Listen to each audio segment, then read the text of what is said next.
Hey, I'm Alex Radcliffe from Board Game Co. and today I'm reviewing Gorinto from Grand Gamers Guild. And Gorinto is an abstract strategy game in which you're ultimately trying to score according to the cards that will be drawn at the beginning of the game. There's going to be different cards giving you different criteria. Generally, you're going to have two cards that define the types of tiles you want the most that will score bonus points at the end of the game. And then you're going to have specific cards drawn from a stack of cards that are going to give you different criteria as to how you score in each of the 4 rounds. At the end of each of the 4 rounds, you're going to be scoring for fulfilling certain criteria, and that's usually where the interesting parts of the decision-making process go into play. The general strategy of the game is going to be trying to gather these tiles to add them, both to empower yourself as well as fulfilling those criteria. So let me go ahead and show you how this plays out. The general idea is I'm going to be grabbing a tile from one of these rows or column, and then I'll be moving that tile onto the board and then executing the ability, as you can see on the side over here. So for example, if I go ahead and move my orange tile over here, I can then go ahead and grab one tile, and I'll explain why one in a second. I can grab one tile from the row, from the column of that card, of that tile. So we're going to go ahead and grab a green. We'll go a little blue. Blue is probably the right color. We'll grab a blue. We're going to put it onto my board over here.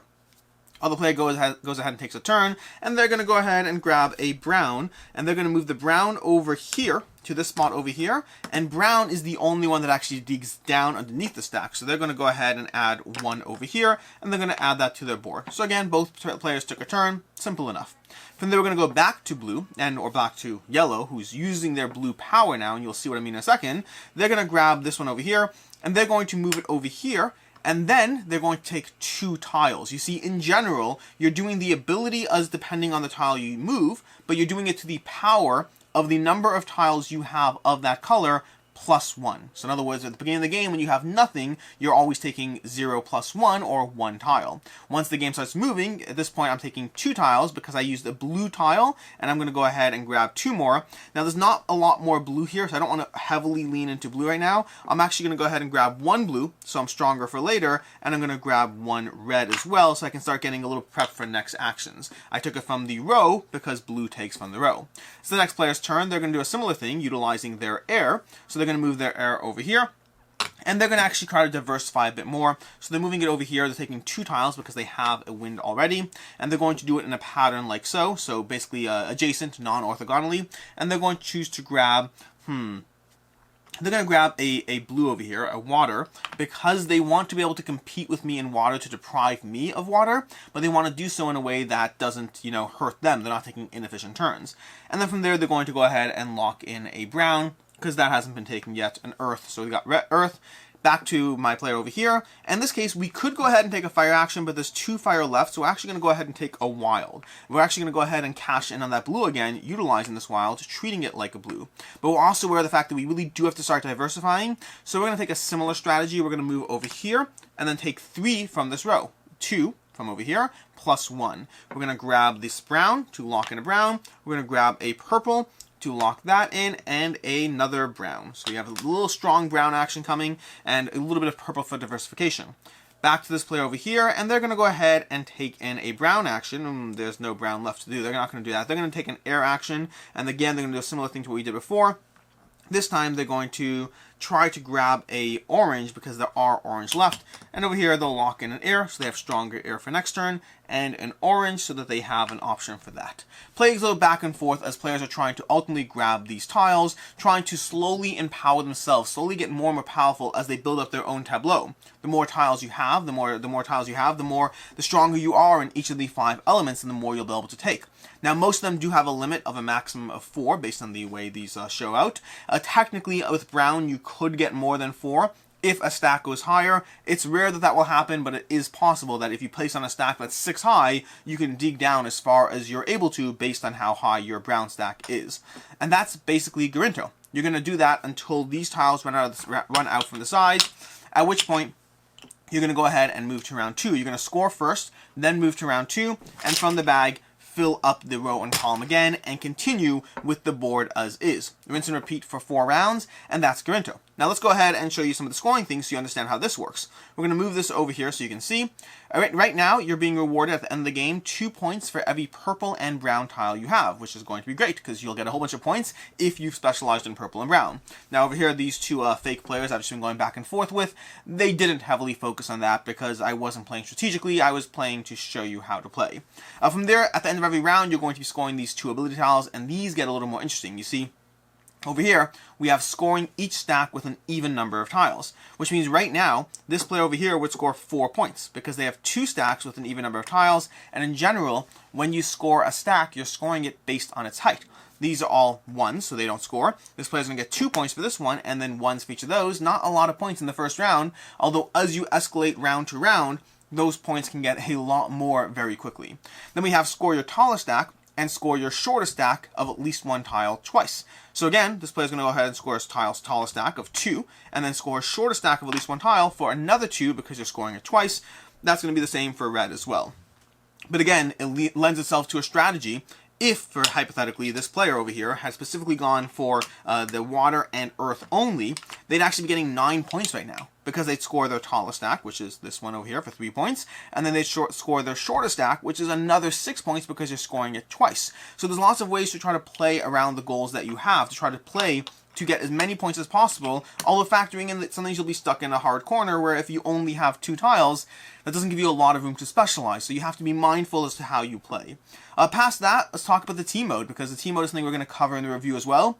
There is a team mode where what you're going to do is you'll have a 4-player game playing in teams of 2, and you're going to distribute goals in between each player, so that, for instance, for myself, these are my 2 goals. For this player over here, this goal and this goal are their goal, and basically you're going to have 4 goals around the table with every player having 2 of the goals. But additionally, when I take a tile, when I take any number of tiles, I have to give at least 1 to my teammate, which results in an interesting dynamic in which I'm trying to help my teammates score their goals, and I'm also basically empowering their next move. The very nature of me taking a move sets them up with a slightly more powerful next move because I can give them a tile that will help them get more. And that's Gorinto. Rinse and repeat across 4 rounds, score your points, and see who wins at the end of the game.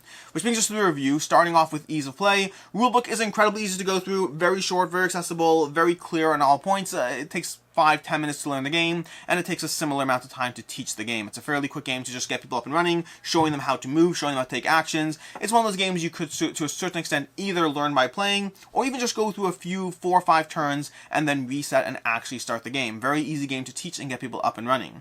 The game plays, I would say, in roughly 25 to 40 minutes. It's going to depend on how well the players know the game, what player count you're going with, but roughly 25 to 40 minutes is my experience with the game. And table space is fairly minimal. Each player has their own little board here. These boards are not too large in themselves, so fairly accessible table space all around. As far as player count is a 1 to 4 player experience. I have played this at 2 and 4 players so far. Board Game Geek actually has this ranked as best with 3, which is not something I would think based on my own experience with it. It could well be, but not something I would have guessed.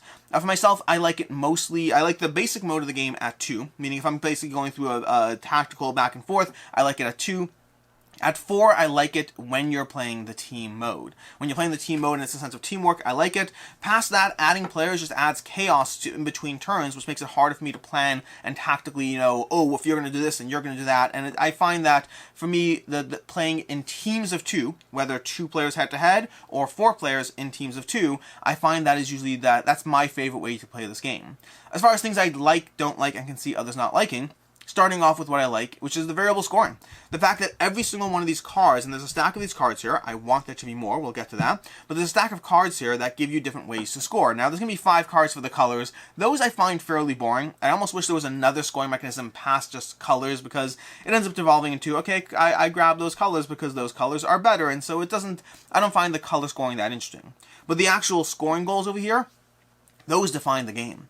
Those change the way you approach the game every single time because you're trying to be mindful of how to manipulate and take advantage of those scoring tiles. And all these cards have different ways that you try to be cognizant of, okay, well, I have to do this, and I have to get a high stack over here, and I have to score every stack in different sequence or whatever it is. They all have different ways to approach the game and different things that you want to keep in mind as you build out your tableau, as you gather more tiles, as you try to power yourself up. The ways you do that are going to be defined by those scoring goals, and I like the variability and differences they bring to every game of Gorinto. Additionally, it's just fun to power up your moves. I mean, this is a game where you're building out a tableau. You're getting more powerful as you go. Sure, you can go ahead and take different turns with different actions and just not be very strong, but it's a lot more fun to get one of your powers, one of your, elements a little stronger, and then you start cashing in on that wherever possible. And then the flip side of that is then it's fun for the other player to start countering. Okay, great, you're powering up Earth. I'm going to start trying to get in the way. I'm going to start trying to deny you and take the Earth tiles off the side, or situate the board in a way that you can't get access to this. And this will be more relevant late game. But as the board starts clearing, as you start approaching late game, it is easier to start trying to figure out how to just deny someone a good move. If I see you're clearly good at these elements and I see the board state will currently reward you with rows or columns or something, I can try to deny you that. I can try to get in your way, and it's fun to think not just how you want to do your own strategy and pursue your own goals, but also how to get in the way of others. And then the team mode. The sense of teamwork is excellent. The collaboration between players, as each player is working with the different goals, and meaning if I'm playing across from my teammate, inherently the goals we have are completely different. The 2 goals he has and the 2 goals I have are different. Meanwhile, she and he also have their own different goals. But you're working together. Between the 2 of you, you do have all 4 goals. It's just the configurations that are different between players. And then the aspect of trying to take into account their goals. The aspect of handing them a piece as you take your turns. There is a real sense of teamwork, of denial. Again, you still have the denial aspect of working together to deny the other team while working together to get your own objectives going. I really like the team mode of the game. It is so far my favorite way to play Gorinto. I like it the regular way too, but the team mode is definitely my favorite way to approach this game.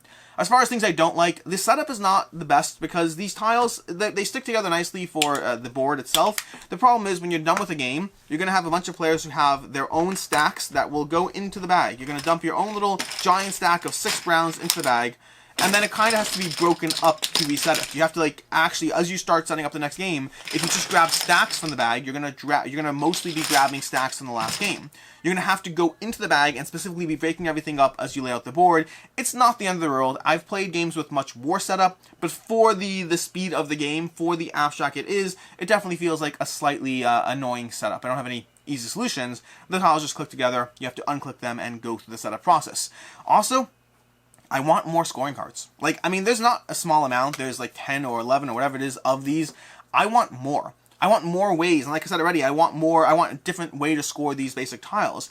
To me, the scoring is the most interesting part of Gorinto, giving me a different challenge, a different way to pursue it every single time. And so the more variability that the game can give me in that sense, the better. So, I don't have an easy answer there. I just want more scoring options, more ways to approach the game. And then lastly, and most importantly, those first 2 are more nitpicks, but the one that I would say is the most important critical piece of feedback I have around Gorinto is the first half of the game. The first 2 rounds out of 4, there's so much going on in the center area that there's not much in the way of denial. Sure, you're going through the process of setting up your own tableau. You are going through the process of prepping yourself for the game. But you can't really get in the way of others. It kind of has an abstract feel, but you're kind of playing multiplayer solitaire, at least at the beginning. A little bit of denial around here, because you could take from those, but the center board, there's just too much going on. Once you get into the second half of the game and the board starts emptying, that's where the game escalates. But I do find that my first half of playing Gorinto is a little bit more setup, and then the second half is where the game really starts to shine. As far as what I can see others not liking, I can hear an argument that some of the moves are predictable, meaning Gorinto obviously offers you choice and strategy and all that, but sometimes it's just you're going to execute on the color you're good at, so if that piece is on the board, you're going to take that. There are times where it's different, but maybe to a certain extent I could hear that some degree of choice in Gorinto is mostly pre-scripted to a degree. That's going to be more prevalent in a 2-player game than the 4-player team mode. The more things you throw in, the more choice and optimizing around the scoring goals. It's more, I can see the element of choice not being as obvious or being too obvious for some players. As far as final thoughts on Gorinto, overall Gorinto is a very solid experience. It's one where I enjoy the puzzle of it, while my biggest complaint and critique around it is the fact that the first half of the game isn't as rewarding as the second half. But once you do get into the second half, and the degree of tableau building and the variability from the scoring, all those things offer me enough of a game here that I am enjoying my time with the game. Although at the same time, like I said already, for me, Gorinto particularly shines at the 4-player, 2-player head-to-head, 2-player two teams of 2 working together to outmaneuver the other. Overall, Gorinto is a solid experience. This is one that I'm giving a 3.5 out of 5, with the caveat that if you're judging it by the team mode alone, it would go to a 4 for me. I really like the extra sense of cooperation and teamwork and tactical strategy when you have those players working together, trying to outmaneuver their opponents. As far as other game recommendations, if you want one of my favorite abstract games, TAC is going to be one of my favorite abstract games that is focusing far more on pure strategy. And if you want something that almost feels similar yet different at the same time, Azul has a similar element of trying to build out your own stuff, trying to get tiles onto your own board. Very different in the scoring mechanisms and the way the game plays out, but the sense of having a multiplayer abstract and gathering tiles that work for you, similarities in those arenas. As far as, well, there's no as far as. This is the end of the review. Until next time, I'm Alex Radcliffe from Board Game Co. I hope you found this helpful, and as always, have a good one.